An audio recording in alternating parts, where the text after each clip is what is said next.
एउटा चाहिँ executive ब्रान्चको head prime minister भयो, अनि प्राइम मिनिस्टरलाई चेकमा राख्ने जुडिसियरी भयो होइन। यहाँ चाहिँ के भइरहेछ भन्दाखेरि प्राइम मिनिस्टरले आफ्नो फेभर अनुसार आफ्नो रुल बनाएर जुडिसियरीको हेड चुज गरिरहेछ।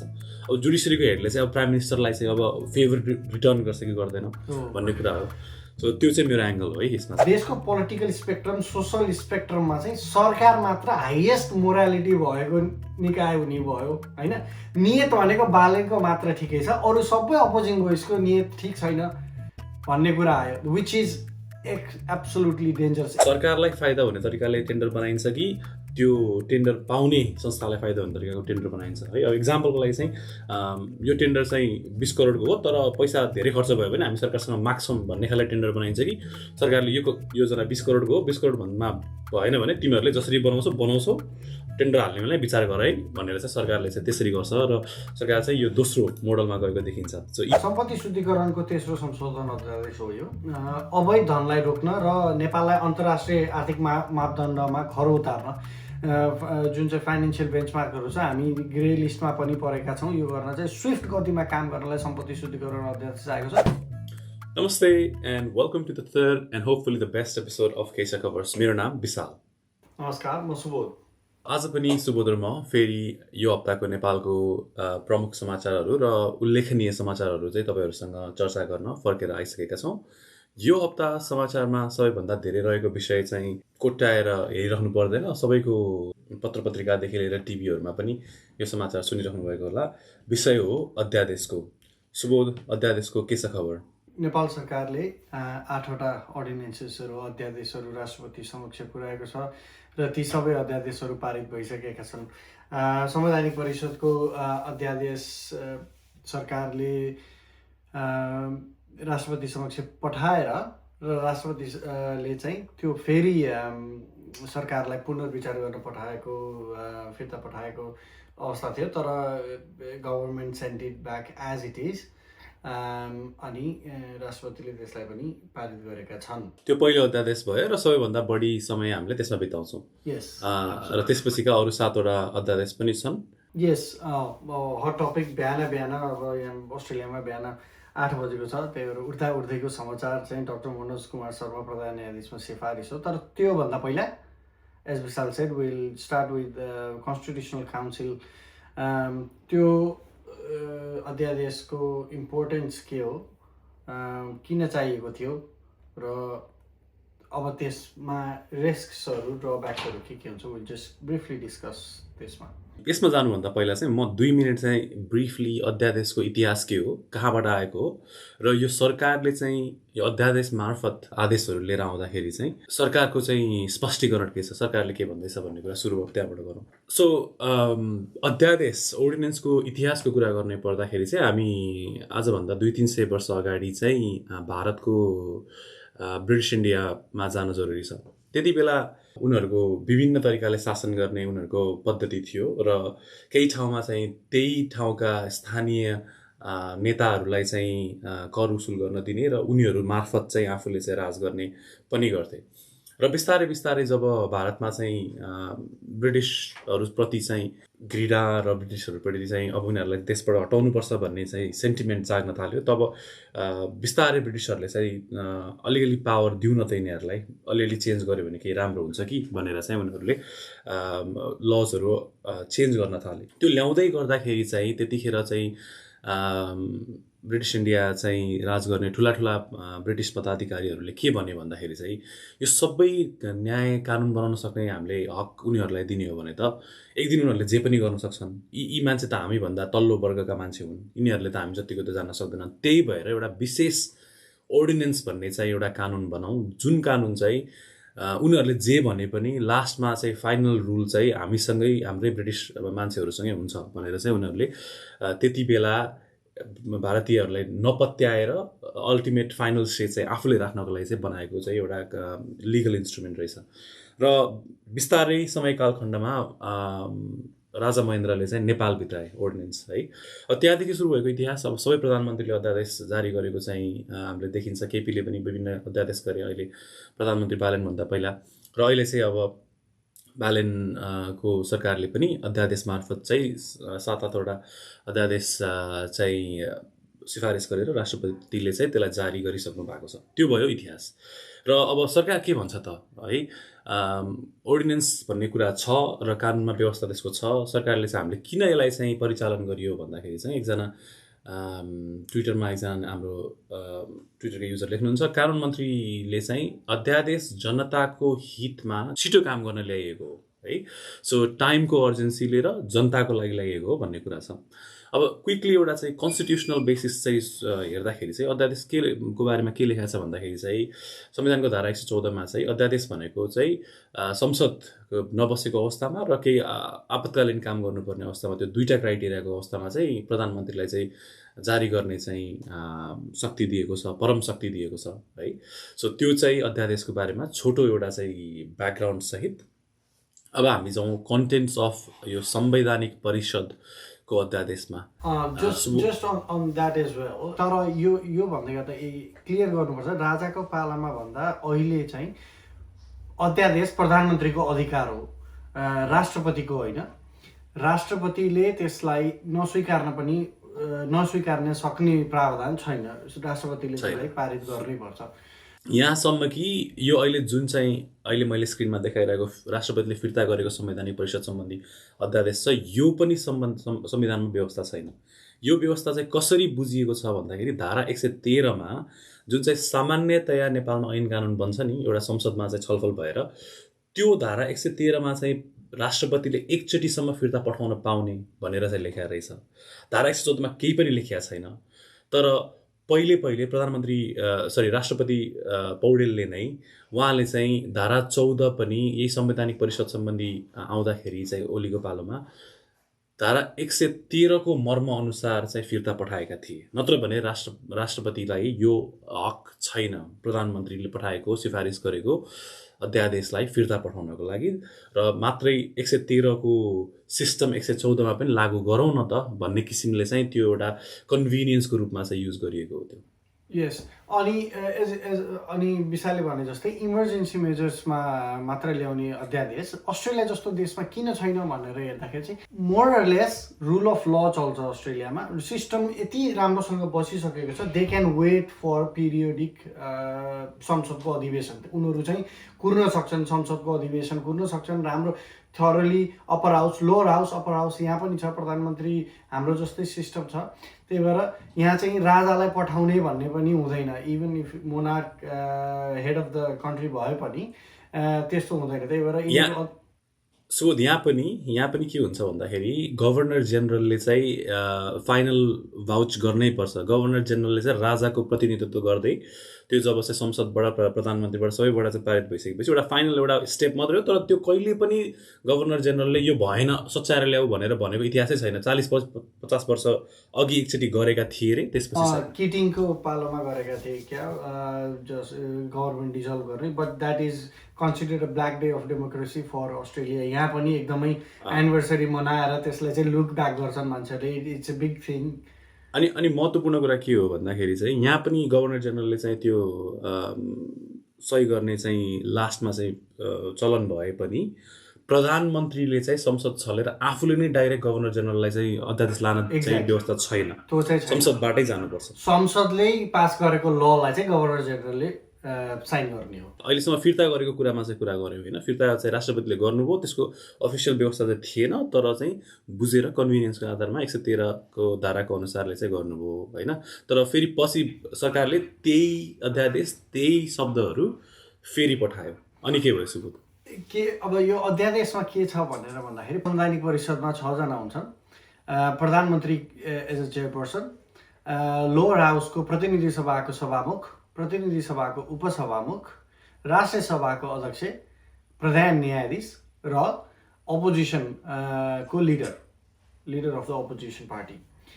6 जनाको परिषदमा पहिला चाहिँ मेजोरिटी अलमोस्ट युनानिमस सबैजनाले अथवा एटलिस्ट 5 जनाले पास गरेर मात्र चाहिँ कुनै पनि निर्णयहरू पास हुन्थ्यो। संवैधानिक परिषदले पास गर्ने निर्णयहरू भनेको प्रधान न्यायाधीशको नियुक्ति, अख्तियार दुरुपयोग अनुसन्धान आयोगको कमिसनरको नियुक्ति, इलेक्सन कमिसनको कमिसनरको नियुक्ति अथवा अरू संवैधानिक अङ्गहरूको प्रमुख लिडरको नियुक्ति भनौँ।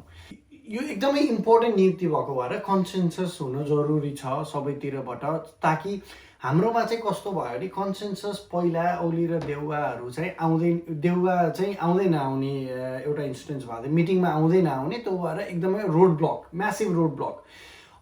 अरू देशहरूमा, इन्डियामा अथवा अरू देशहरूमा चाहिँ किन, अथवा हाम्रै देशमा पनि स्पिरिट अफ कन्स्टिट्युसन कन्सेन्सस किन चाहिन्छ भन्दाखेरि सबैले चाहेको या कसैलाई पनि फेभर नहुने, ताकि यसले चाहिँ न्युट्रल मान्छे आउन हेल्प गरोस् भन्ने। तर हाम्रोमा पहिलाको तिथि बसाल्नेले जे बसाले उनीहरूले चाहिँ आफ्नो मान्छे ल्याउने हिसाबले त्यो बेलामा चाहिँ ओलीले एक्ज्याक्टली यही कन्टेन्ट लिएर आएका थिए।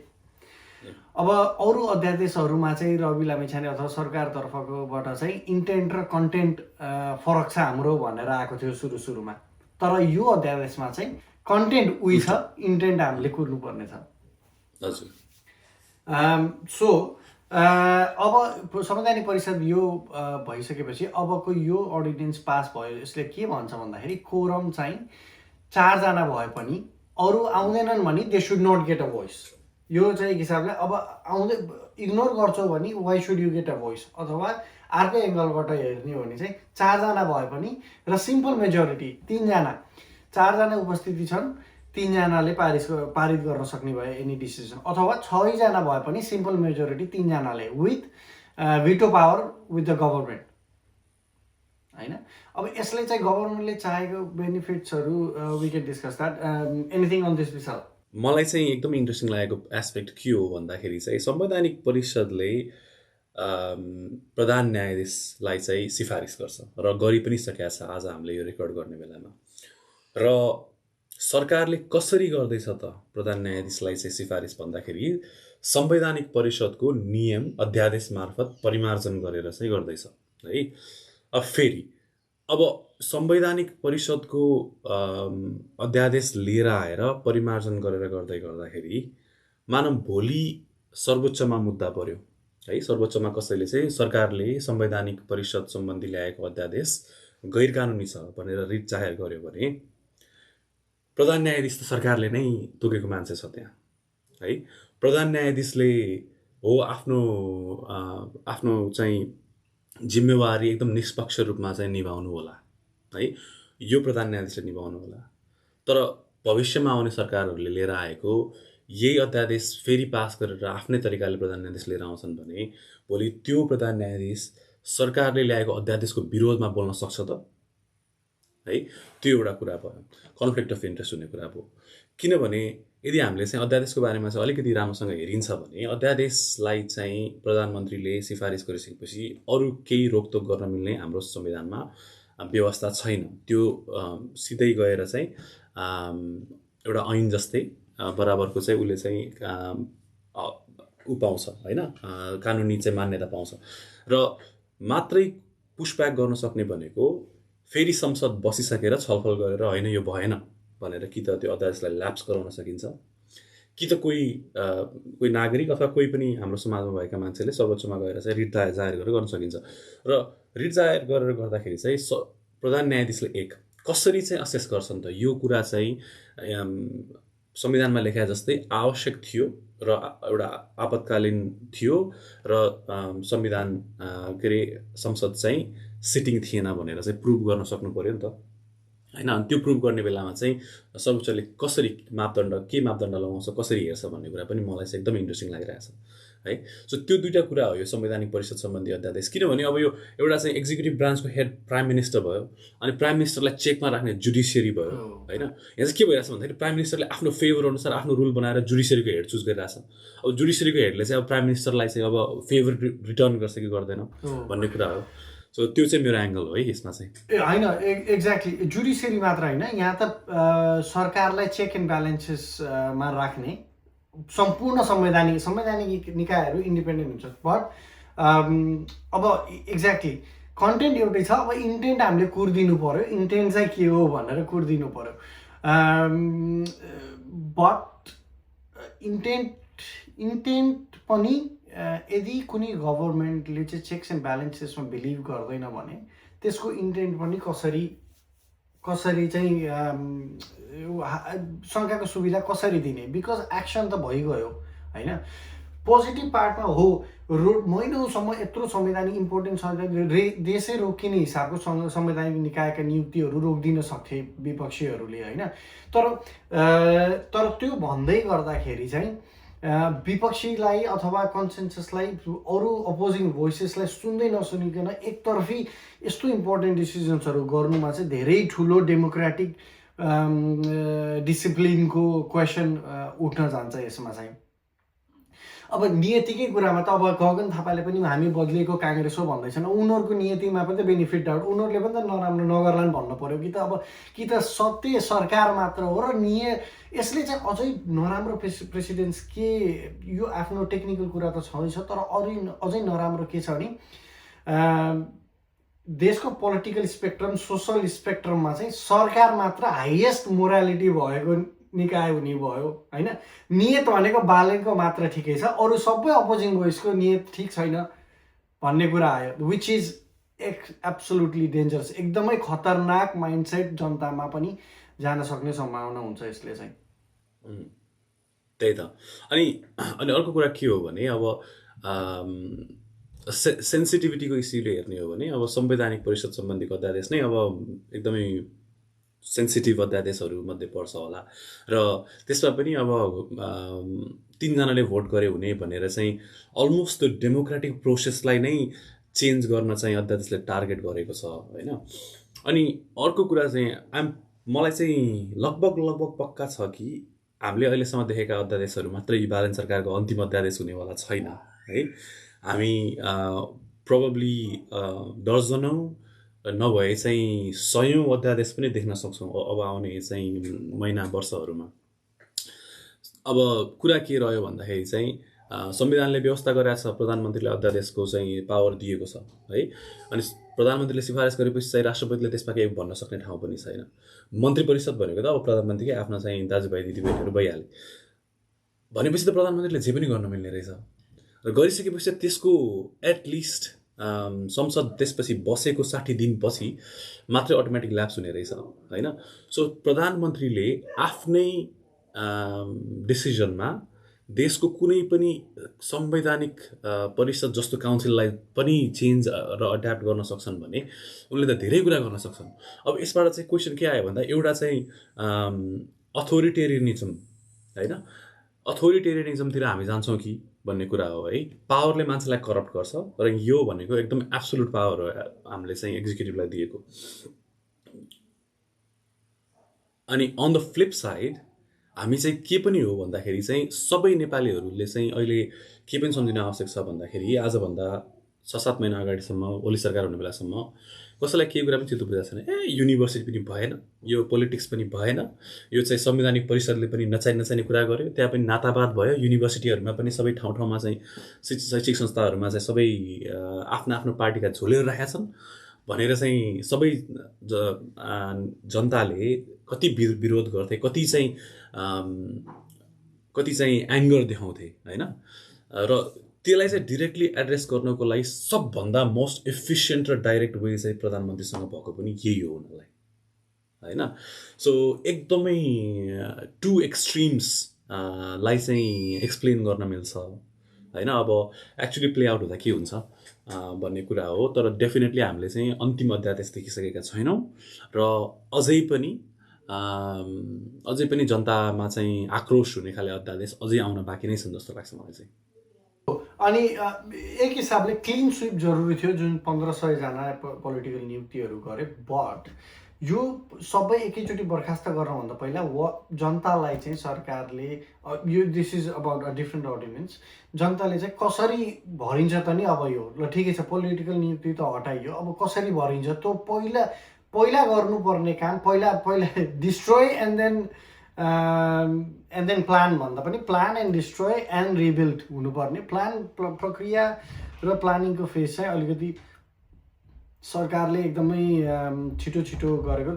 This is our feedback to the government as well. Let the people know, जनतालाई जानकारी दिनुहोस् के छ तपाईँको प्लानिङ के छ, किनभने सरकार महँगो छ होइन, सरकारले डिसिजनमाथि डिसिजन लिएको छ बट त्यसको आन्सर्स पनि सरकारले दिएको छैन। Just do a press conference, question र आन्सरको बानी बसाउँ। मैले आज हेरिरहेको थिएँ टिकाराम यात्री वरिष्ठ पत्रकार उहाँको युट्युब च्यानलमा बालनको जिद्दीपन भनेर उ थियो कि होइन। And we should not normalise, हामीले नर्मलाइज गर्नु हुँदैन जिद्दीपनलाई, स्पेसली प्रधानमन्त्रीको जिद्दीपनलाई। त्यही त हो।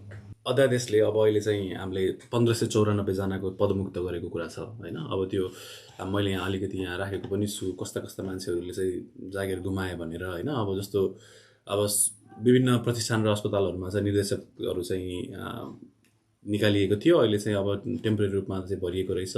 सरकारी ब्याङ्कहरूबाट पनि अध्यक्षहरू गएका छन् होइन। यो त एउटा सानो एक्जाम्पल मात्रै हो। एकदमै ठुलो क्रिटिकल इन्स्टिट्युसन्सहरूको चाहिँ मान्छेहरू गएका छन् र मानौँ पछि चाहिँ जुडिसियरीले अथवा पार्लियामेन्टले चाहिँ के डिसाइड गर्यो भन्दाखेरि चाहिँ सरकारले लिएर आएको अध्यादेश चाहिँ कानुनी थिएन भन्ने भयो भने चाहिँ यो चाहिँ पदहरू चाहिँ निकालेको, यो पदहरू खारेज गरेको चाहिँ के हुन्छ होइन। ती जो अहिले चाहिँ कर्मचारीहरू छन् जो पदमुक्त भएछन् उनीहरूको बारेमा के हुन्छ होइन। त्यो पनि एउटा इम्पोर्टेन्ट क्वेसन हो। Exactly. And moving on to अब यसको फर्स्ट वाइल अरू अर्डिनेन्सेसहरूको इम्प्याक्ट हामीले अघि डिस्कस गरे जस्तै धेरै सरकारी नियुक्तिहरू खारेज भएको छ र अहिलेको यो संवैधानिक परिषदको फर्स्ट डिसिजन आएको छ हिजो। And doctor Manoj Kumar Sharma has been elected the Chief Justice of the Supreme Court of Nepal. Government of Nepal, not Government of Nepal. सरकारको प्रधान न्यायाधीश होइन, देशको प्रधान न्यायाधीश हो। सरकारले एक मर्जी गरेर चुने पनि होपफुली नट। अनि अहिलेसम्म चाहिँ कुरा के आइरहेको छ भन्दाखेरि ट्विटर स्पियरमा अब वेल रिसिभ नै छ न्युज होइन। धेरै मान्छेहरूले ट्विटरमा एटलिस्ट सोसियल मिडिया चलाउने मान्छेहरूमा चाहिँ जेनरली वेल रिसिभ देखिन्छ। र मान्छेहरूले डिफेन्स कसरी गर्नुभएको छ भन्दाखेरि चाहिँ यो वरियताको आधारमा नभए पनि है, नेपालमा चाहिँ ऐतिहासिक रूपमा हेर्ने हो भने 1-2 पटक मात्र चाहिँ ऱ्याङ्किङको आधारमा बाहेक अरू तरिकाले चाहिँ प्रधान न्यायाधीशको नियुक्ति भएको थियो। र यसपालि पनि ऱ्याङ्किङको आधारमा हुने भएको भए चाहिँ श्रीमान सपना मल्लको चाहिँ वरियता सबैभन्दा हाई थियो र उहाँलाई बाइपास गरेर अहिले मनोज कुमार शर्मा चाहिँ 4थो वरियतामा भएको चाहिँ मेरो बुझाइ हो। र उहाँको सरकारको जस्टिफिकेसन के छ भन्दाखेरि उहाँले एकदमै धेरै मुद्दाहरूलाई टुङ्गो लगाउनु भएको छ र आर्थिक वर्ष 80-81 मा मात्रै 2000 भन्दा बढी मुद्दाहरू टुङ्गोमा लगाउनु भएको छ। So volume of work, amount of work done and delivered चाहिँ त्यो वरियताको आधारमा चाहिँ उहाँ चाहिँ अगाडि पर्नु भएको रहेछ। र उहाँ इतिहासमै, न्यायपालिकाको इतिहासमै पहिलोपटक विद्यावारिधि गरेको न्यायाधीश पनि हुनुहुँदो रहेछ। यो आफैमा गलत र सही भन्ने कुरा हुँदैन। अब प्रधान न्यायाधीश नियुक्ति भइसकेपछि चाहिँ यसमा धेरै कन्ट्रोभर्सी गर्नुपर्ने कुरो, किन इन अ सेन्स सबै सरकारले चाहिँ आफ्नो हिसाबको प्रधान न्यायाधीश नियुक्ति गर्छन् र वरियता हुनैपर्छ भन्ने जरुरी पनि छैन। अब उहाँको अब जस्टिफिकेसन आएको छ जुन चाहिँ विशालले भने जस्तै 7000 भन्दा बढी फर्चर which is I think the largest भोल्युमको हिसाबमा उहाँले रफ्तारले काम गर्नु, सरकारले जस्तै प्रधान न्यायाधीशले पनि रफ्तारले काम गर्नुहुन्छ भन्ने चाहिँ कुरा छ।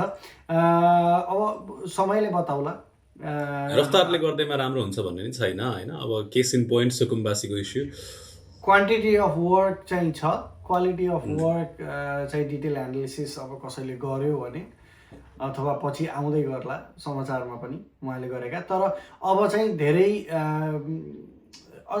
जस्ट इन केस यो भन्नुपर्दा त्यही संवैधानिक परिषदमा प्रधान न्यायाधीशकै नियुक्तिको लागि डिसिजनको लागि मिटिङ बसेको हुनाले प्रधान न्यायाधीशको सट्टामा कानुन तथा न्याय मन्त्री सोभिता गौतम हुनुहुन्थ्यो। भन्नाको मतलब सरकारकै 3 जना सभामुख, प्रधानमन्त्री र कानुन मन्त्री र सरकारकै 3 जना कानुन मन्त्री र प्रधानमन्त्री मिलेर प्रधान न्यायाधीश नियुक्ति गरेको अथवा उहाँहरूको डिसिजन इनफ हुनु थियो। जबकि उपसभामुख जुन चाहिँ श्रम संस्कृति पार्टीको छ उहाँले पनि पोजिटिभ गर्नु छ। नेगेटिभमा नो भन्ने डिसेन्ट गर्नेहरूमा चाहिँ राष्ट्रिय सभाका अध्यक्ष दाहाल र Angdem leader of the opposition Congress पार्टीका उहाँहरूले चाहिँ डिसेन्ट पेस गर्नुभएको छ यो डिसिजनमा but this is where we are हामी अब यहाँ छौँ सरकारले प्रधान न्यायाधीश नियुक्ति गरिसक्नु भएको छ गरिसकेका छन् सिफारिस गरेका छन् अब चाहिँ सेनेट कमिटीबाट चाहिँ त्यसमा उहाँलाई सवाल जवाफ हुन्छ होपफुली त्यो पनि पब्लिक होस् अर्को कुरा चाहिँ के छ भन्दाखेरि यो संवैधानिक परिषदद्वारा जुन प्रधान न्यायाधीशको सिफारिस भएको छ यसमा चाहिँ सरकारले अलिकति डिफेन्स गरे जस्तो लाग्ला तर गत भदौ 23-24 पछि जब प्रतिनिधि सभा चाहिँ भङ्ग भयो र जब चाहिँ ओलीले पनि छोडेर हिँड्ने लथरपथर भयो होइन त्यति बेला चाहिँ संवैधानिक परिषद त्यो दिनदेखि चाहिँ इन्कम्प्लिट भएको थियो होइन त्यतिखेर चाहिँ अब स्पिकर अफ द हाउस पनि थिएन actively leader of the opposition पनि थिएन होइन अनि त्यतिखेर चाहिँ अब संवैधानिक परिषदको कोरम नपुगेको र हामी चाहिँ एउटा चाहिँ क्राइसिस एउटा चाहिँ सङ्क्रमणकालीन अवस्थामा चाहिँ थियौँ किनभने हाम्रो संरचना नै कस्तो थियो भन्दाखेरि कोही पनि नयाँ एम्बेसेडर कोही पनि नयाँ प्रधान न्यायाधीश कोही पनि नयाँ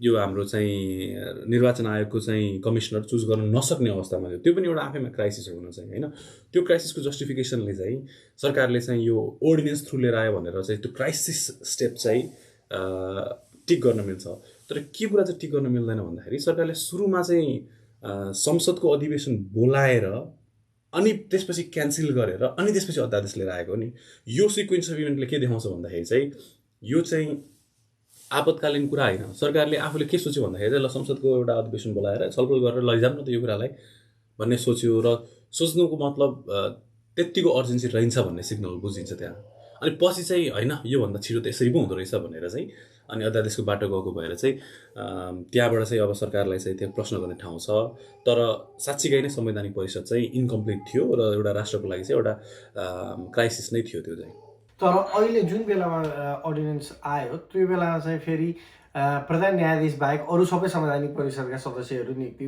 भइसकेका थिए अब सभामुख भइसकेको थियो उपसभामुख भइसकेको थियो लिडर अफ अपोजिसन काङ्ग्रेसले चुनिसकेको थियो त्यो भएर चाहिँ अगेन आई थिङ्क हामीले सोच्नुपर्ने चाहिँ अब अपोजिसनले जिद्दी गरेर रोड ब्लक राखेर यी नियुक्तिहरू खाली गर्ने कि लोकतन्त्रको चेक्स एन्ड ब्यालेन्सेसलाई सेक्रिफाइस गर्ने एकदमै यो दुईटा क्वेसन्सहरू छ गभर्मेन्टको फेभरमा र गभर्मेन्टको अगेन्स्टमा यो अध्यादेश अथवा संवैधानिक परिषदको पुरै अगाडि आउँछ अब हेर्दै अगाडि जानुपर्ने कुराहरू चाहिँ प्रधान न्यायाधीश भयो अरू नियुक्तिहरू कसरी आउँछन् र ती नियुक्तिहरूको डिसिजन्सहरू कस्तो हुन्छ इन अ सेन्स योभन्दा केही फरक पर्दैन कि सरकारलाई चेक एन्ड ब्यालेन्स गर्ने अहिले अब कुनै निकाय छैन अन पेपर अब सर्वोच्च अदालत छ तर चाहिँ यो सरकारले गरेको सिफारिस चाहिँ कुनै पनि एउटा इम्पार्सियल रूपमा चाहिँ प्रधान न्यायाधीशको भूमिका त्यो एउटा गरिमामय भूमिका चाहिँ निभाउन चाहिँ श्रीमान मनोज कुमार शर्माले गर्नुहोला त्यो चाहिँ अब हेर्दै जाउँला एक्ज्याक्टली अनि अब उहाँ चाहिँ 6 वर्षसम्म उमेरको हदले 6 वर्षसम्म प्रधान न्यायाधीश पनि हुनुहुन्छ which is the full term of the government त्यो यो एउटा चाहिँ ठिकै छ तर अरू निकायहरू पनि अरू नियुक्तिहरू पनि हुँदै जान्छन् र यसले चाहिँ लङ टर्म पनि सोच्नुपर्छ बालेन सधैँ प्रधानमन्त्री नहोलान् होइन ल मानिदेऊ बालेनको नियत राम्रो छ ल एकदम एपिटम अफ मोरालिटी बालेन हुन् तर राम के थिए र होइन राम त के हो त श्रीराम त के लिएर बालन जस्तो नियत राम्रो भएका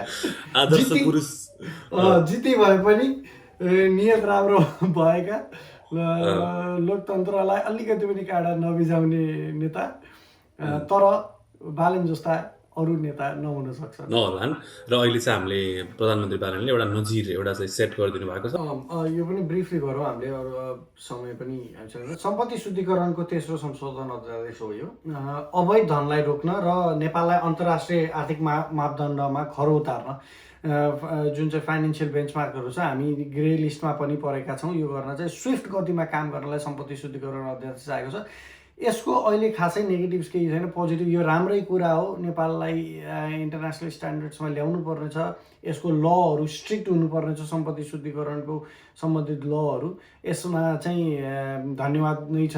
अथवा अगेन अर्डिनेन्सको प्रिन्सिपललाई हामीले साइडमा राखेर whether it is right or not, but this particular act चाहिँ राम्रै छ भनौँ। हो। अर्को क्विकली म राष्ट्रपति यो 1594वटा चाहिँ राजनीतिक नियुक्ति खारेज भएको कुरा गर्छु।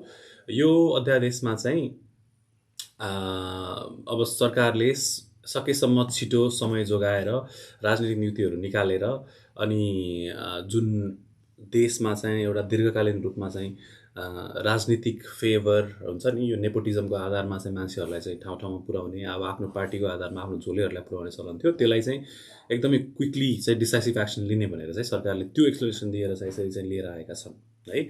अब यसमा चाहिँ भएको प्रोज एन्ड कन्सको कुरा गर्नु पर्दाखेरि चाहिँ प्रोज त होला, ल गभर्मेन्टले चाहिँ यो इन्स्टिट्युसन्सहरूलाई चाहिँ कम्प्लिटली रिभ्याम्प गरेर चाहिँ एउटा नयाँ लाइफ, नयाँ जीवन दिने सोच होला उनीहरूको। तर यो 1594जना नेपाली पनि नागरिक हुन्, उनीहरूको पनि हक हुन्छ, उनीहरूको पनि संविधानले दिएको अधिकार छ है। अब उनीहरूलाई चाहिँ यसरी निकाल्दै गर्दाखेरि उनीहरूलाई पनि अब एउटा स्पष्टीकरण दिने, उनीहरूलाई पनि रिहेबिलिटेट गर्ने, उनीहरूलाई पनि अल्टरनेटिभ एउटा रोल्सहरू दिने जमर्को सरकारले गर्छ कि गर्दैन। अनि एकैचोटि सबैलाई फाल्नुभन्दा केस बाई केस बेसिसमा चाहिँ मेरिटको आधारमा चाहिँ सरकारले हेर्छ कि हेर्दैन होइन, त्यो गर्नु पनि एकदमै आवश्यक छ। र अब नागरिक समाजले के भनेको छ भन्दाखेरि चाहिँ एकदमै त्यो मनलाग्दो तालमा यो ऊ त्यो मान्छे मलाई मन पर्दैन, ऊ त्यो मलाई मान्छे मन पर्दैन भन्ने तालमा चाहिँ टार्गेट गरेर बनाएको जस्तो अध्यादेश देखिन्छ भनेर चाहिँ भन्छन् होइन। अनि पपुलर सेन्टिमेन्टमा अब हामीले पुराना नेताहरू खराब हुन् त्यही भएर गए, यसमा कुनै होइन सेकेन्ड क्वेसन छैन। तर तिनीहरूले नियुक्ति गरेका सबै पनि खराब हुन् भन्ने पपुलर सेन्टिमेन्ट छ। अब त्यो कति सही हो कति गलत हो, ल अब सही हो नै हो भनेर मानेर अगाडि चलौँ भने ल सबै पोलिटिकल सेन्टिमेन्ट पैसा दिएर ब्रिफकेस दिएर आयो होला। बट गभर्मेन्टले, मेरो पोइन्ट चाहिँ के हो भने गभर्मेन्टले यो चाहिँ कसरी खाली गर्छ त? अब उनीहरूका ब्रिफकेस गएर यिनीहरूको ब्रिफकेस आउने हो कि? और यसमा पनि लोकसेवा गर्ने भन्ने कुरा पनि आइरहेको थियो, खै त्यो इम्प्लिमेन्ट कसरी हुन्छ, एक्सन कसरी हुन्छ, त्यो चाहिँ कसरी भरिन्छ त नि? यो कुरा नआउँदैमा हटायो वा खतरा गऱ्यो, यिनीहरूलाई जुन पहिलाका नेताहरूप्रतिको द्वेष छ त्यसलाई चाहिँ ल्याएर चाहिँ हटाउनु मात्रलाई एक्टलाई चाहिँ एकदमै राम्रो भन्नुभन्दा पनि अब कसरी लिएर आउँछ, यदि एकदमै लोकसेवा नै युज गरेर अथवा इन्डिपेन्डेन्ट पार्सियल हिसाबमा गरेर आउँछ भने त्यो बखतमा चाहिँ सरकार साँच्चीकै वाहवाहीको हकदार चाहिँ हुनेछ। अर्को अध्यादेश 2083मा राष्ट्रपतिले जारी गरिसक्नु भएको अध्यादेश चाहिँ सहकारी अध्यादेशको पहिलो संशोधन छ। सुबोध, यसमा चाहिँ के छ त खबर? यसमा चाहिँ सरकारी पीडितहरूको समस्या समाधान गर्न र सहकारी पीडितहरूको पैसा फिर्ता गराउन चाहिँ कडा नियमहरू ल्याइएको छ। होपफुली यो एक्जिक्युटिभ धेरै राम्रोसँग होस्। यसको लिगल पाटोहरू धेरै हुनसक्छ, अलिकति गन्जागुरो हुनसक्छ, तर अध्यादेशले होपफुली सरकारले चाहिँ त्यो नै साफ गरेको होस्। र यो पैसा फिर्ता गराउने हिसाबमा पनि अब पार्टीका अध्यक्ष रवि लामिछाने मा चाहिँ कसरी यो एङ्गल जान्छ त्यो पनि हेर्नुपर्ने विषय हुन्छ। यो अध्यादेशले चाहिँ उहाँलाई क्लिन चिट दिने गरी आएको हो कि एक्चुअली नै सहकारी पीडितहरूको भलोको लागि आएको त्यो हेर्नुपर्ने हुन्छ। अर्को अध्यादेश विद्यालय तथा स्वास्थ्य विज्ञान प्रतिष्ठानको अध्यादेश छ होइन। यसबाट चाहिँ अब नेपालको सबै 18वटा विश्वविद्यालय र विभिन्न स्वास्थ्य विज्ञान प्रतिष्ठानहरूका अधिकारीहरू जस्तै उपकुलपति, भाइस चान्सलर, रजिस्ट्रार र डिनहरू लगायत सबैलाई चाहिँ एकैचोटि सरकारले चाहिँ कारण नदेखाइकन, ड्यू प्रोसेस फलो नगरिकन फायर गर्ने एउटा अधिकार दिन्छ यो अध्यादेशले। र यो अध्यादेशले चाहिँ सरकारले फेरि पनि गर्न खोजेको कुरा भनेको राजनीतिक नियुक्ति अब जुन ऐतिहासिक रूपमा चाहिँ यो शैक्षिक संस्थाहरूमा चलखेल भएको छ, जहाँ जहाँ चाहिँ रिसर्चको वातावरण नै छैन, त्यसलाई चाहिँ सुधार गर्नको लागि भनेर सरकारले यो गरेको देखिन्छ। अब सरकारले यी पोजिसनहरू पनि कसरी फिल गर्ने हो त्यो पनि अब बिस्तारै हेर्दै जाँदाखेरि चाहिँ त्यो पोजिसन फिल गर्दाखेरि इम्पार्सियल रूपमा एकदमै देशको लागि चाहिँ अब्जेक्टिभ रूपमा सोचेर गर्छ कि अब आफ्नै सजिलो हुने तरिकाले गर्छ भन्ने कुरा चाहिँ त्यहाँ देखिन्छ। संवैधानिक परिषद निकायहरूमा पनि आफ्नो रिच र प्राविधिक निकायहरूमा पनि आफ्नो रिच, अब यसलाई आफ्नो रिच भनौँ कि आफ्नो हिसाबले सरकारले ब्युरोक्रेसीमा पनि अनि अब अर्गनाइजेसन्सदेखि लिएर कन्स्टिट्युसनल बडिजहरू सबैमा चाहिँ अब एउटा क्लिन्जिङ गरेर सरकारले चाहिँ क्लिन स्विप गरेर आफ्नो हिसाबको व्यक्तिहरू अब नियत राम्रो छ सरकारको। अनि एउटा लास्टमा चाहिँ लगानी सहजीकरणका लागि केही नेपाली ऐन संशोधन अध्यादेश, यो चाहिँ स्वदेशी तथा विदेशी लगानीकर्ताका लागि प्रशासनिक झन्झट हटाउन, रेड टेप हटाउनको लागि हो। यो चाहिँ विशाल अन दिस अब नेपालमा चाहिँ अब स्वर्णिम वाग्ले हाम्रो अर्थमन्त्रीले पनि एकदमै बिग डिल बनाइराख्नु भएको छ होइन। अब फरेन डिरेक्ट इन्भेस्टमेन्टदेखि लिएर डायस्पोराहरूको चाहिँ इनपुट कसरी लिएर आउने र त्यसमा भएको चाहिँ बाधा व्यवधान के हो र त्यसलाई कसरी सजिलो बनाउन सकिन्छ भन्ने कुरा उहाँले पनि विभिन्न मिडियममा गर्नुभएको छ। अस्ति पनि उद्योग वाणिज्य सङ्घको चाहिँ नयाँ अध्यक्ष चाहिँ को के कार्यक्रम हुँदाखेरि उहाँले त्यस्तै खाले कुरा गर्नुभएको थियो र यो अध्यादेशले पनि त्यतैतिर चाहिँ कुरा गरेको देख्न सकिन्छ। र अगेन होपफुली कन्टेन्ट्स अफ अध्यादेश चाहिँ लुक्स गुड, एउटा चाहिँ पोजिटिभ प्रोग्रेसिभ कुरै गरेर जस्तो देखिन्छ। एक्जिक्युसन होइन अब कसरी चाहिँ यो पुल अफ हुन्छ भन्ने कुरा चाहिँ हेर्न बाँकी छ हो।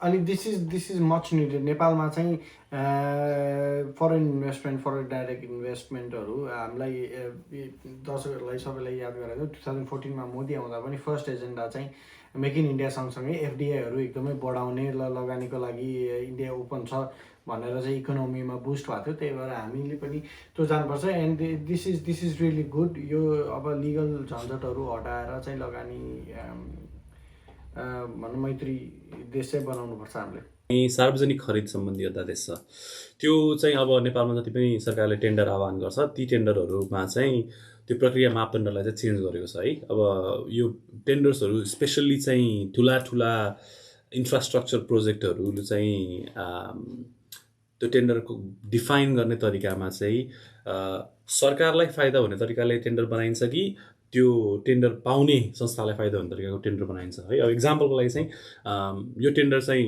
20 करोडको हो तर पैसा धेरै खर्च भयो भने हामी सरकारसँग माग्छौँ भन्ने खाले टेन्डर बनाइन्छ कि सरकारले यो योजना 20 करोडको हो, 20 करोडभन्दा भएन भने तिमीहरूले जसरी बनाउँछौ टेन्डर हाल्ने बेला विचार गर है भनेर चाहिँ सरकारले चाहिँ त्यसरी गर्छ। र सरकार चाहिँ यो दोस्रो मोडलमा गएको देखिन्छ। सो इपिसी मोडल भनिन्छ, इन्जिनियरिङ खरिद निर्माण सबैलाई एकैचोटिमा सँगै राखेर प्याकेज गरेर त्यसलाई चाहिँ बिडिङ गर्ने देखिन्छ, जसले गर्दाखेरि कस्ट ओभररन्सहरू चाहिँ कम हुने चाहिँ हिस्टोरिकल एभिडेन्स छ। र साउथ एसियामा पनि धेरै चाहिँ यो मोडलकै टेन्डरहरू चाहिँ दिँदो रहेछ। र अर्को कुरा चाहिँ जो पाइदिएले टेन्डर पनि आह्वान हाल्न नपाउने, लाइक त्यस डेमोन्स्ट्रेटेड साइट एक्सेस प्रुभ गर्नुपर्ने, डेमोन्स्ट्रेटेड इन्जिनियरिङ केपेबिलिटी प्रुभ नगरिकन चाहिँ टेन्डरहरू आह्वान गर्न नपाउने पनि व्यवस्था रहेको छ। यसमा पनि त्यही हो। यसलाई चाहिँ गुड मुभ थम्सअप नै भन्नुपर्छ सरकारलाई। त्यसो भए थम्सअप एसियामा हुने, अब साउथ एसियामा हुने स्ट्यान्डर्डको हिसाबले नै आएको रहेछ यो चाहिँ। ल सो त्यही नै हुन आजका चाहिँ अलिकति चर्चा गर्न लायक विषयहरू। र हामीले आज प्राय हाम्रो समय चाहिँ ओर्डिनेन्सेस अध्यादेशहरूमा बितायौँ। अध्यादेश भनेको सरकारको हक त हो, तर सरकार प्रति केही चेक्स एन्ड ब्यालेन्स नभएको भएर चाहिँ सरकारलाई अथोरिटेरियनिजमतिर जान पनि अध्यादेशको मार्फत बाटोबाट धेरै सजिलो छ। सुबोध फिनिसिङ फिनिसिङ लाइन्स मेरो चाहिँ हाम्रो अनुरोध मिडिया फ्रेटर्निटीलाई, जागरुक जनतालाई चाहिँ अब सरकारले अध्यादेशहरूबाट नियुक्ति गर्छ अथवा अरू पोलिटिकल अपोइन्टमेन्ट्सहरू सरकारले आफ्नो हिसाबले गर्छ, त्यसको प्रपर एनालिसिस होस्, त्यसमा क्वेसनिङ होस् र सरकारलाई एटलिस्ट दबाब, सरकारको नियत राम्रो छ भनेर चुप्प लाएर बस्नुभन्दा अब त शङ्काको सुविधा दिने बेला गइसक्यो। सरकार इज एक्टिङ, सरकार एक्सनमा उत्रिसकेको छ। विरोधै गर्न पर्दैन तर क्वेसन गरौँ। सरकारलाई चाहिँ बालेनलाई चाहिँ फेसबुक स्टेटसबाट बाहिर आएर क्वेसनहरू लिन बाध्य बनाऊ, किनभने त्यो नराम्रो कुरा होइन, त्यो एक्सपेक्टेड कुरा हो। यत्रो जनताको म्यान्डेट छ भने त भोट दिएका मान्छेलाई पनि त सुन्न मन लाग्ने होला नि त, सरकारको जवाब सुन्न मन लाग्ने होला, बोलीबाट सुन्न मन लाग्ने होला, एक दुईवटा प्रश्नको उत्तरहरू दिन सुन्न मन लाग्ने होला। त्यही भएर चाहिँ अब हामी एकदमै डेन्जरस टेरिटोरीमा पुग्दैछौँ लोकतन्त्रको लागि। नियत राम्रो हुन्जेलसम्म राम्रो हुन्छ, तर नियत खस्केको दिन चाहिँ यो सबै चाहिँ एकदमै हामी भिरमा छौँ। हो अब देशलाई चाहिँ अब निरङ्कुश हुँदै गइरहेको हो कि भनेर चाहिँ तर्क गर्ने मान्छेहरूको लागि पनि अब बाहनाहरू सरकारले धेरै दिइरहेको छ होइन। अब संवैधानिक परिषददेखि लिएर सुकुम्बासी व्यवस्थापनमा 2 हप्ता ढिलो गरेर विचाराको नाम पहिला सङ्कलन गरेर अनि त्यसपछि चाहिँ उनीहरूलाई बसोबासको व्यवस्था गरेर गर्दा पनि त हुन्थ्यो नि भन्ने कुरा भयो। अर्को कुरा चाहिँ सरकारले चाहिँ अब प्रश्न नै नलिने कसैको पनि होइन। म चाहिँ प्रश्न नलिने मान्छेहरू चाहिँ नर्मली उनीहरूको स्टेट अफ माइन्ड के हुन्छ भन्दाखेरि म कोही प्रति पनि जवाफदेही छैन भन्ने हुन्छ है। यी सबै निरङ्कुश सत्ता सरकारका चाहिँ साइन सिम्टम्सहरू हुन्। सुबोधले भने जस्तै सरकार जनताप्रति अलि बढी एभाइलेबल, जवाफदेही र प्रश्नोत्तर गर्ने होस्, त्यही नै सरकारलाई हाम्रो एउटा सल्लाह र त्यति भन्दै आजको सो पनि मेरो तर्फबाट टुङ्ग्याउँछु। Subodh, over to you for the final word. Thank you for watching. Please keep supporting us. हामीले हाम्रो एनालिसिसमा अझै अलिकति डेप्थ बिस्तारै अथवा एटलिस्ट ओपिनियनमा र कन्भर्सेसनलाई चाहिँ अझै अगाडि अझै डेप्थमा ल्याउने कोसिस गर्छौँ। त्यतिन्जेललाई जागरुक भइराख्नुहोस्, प्रश्न गरिराख्नुहोस् र नलेज लिने सोर्सेसहरूलाई चाहिँ एक्सपान्ड गर्नुहोस्। Thank you. नमस्ते।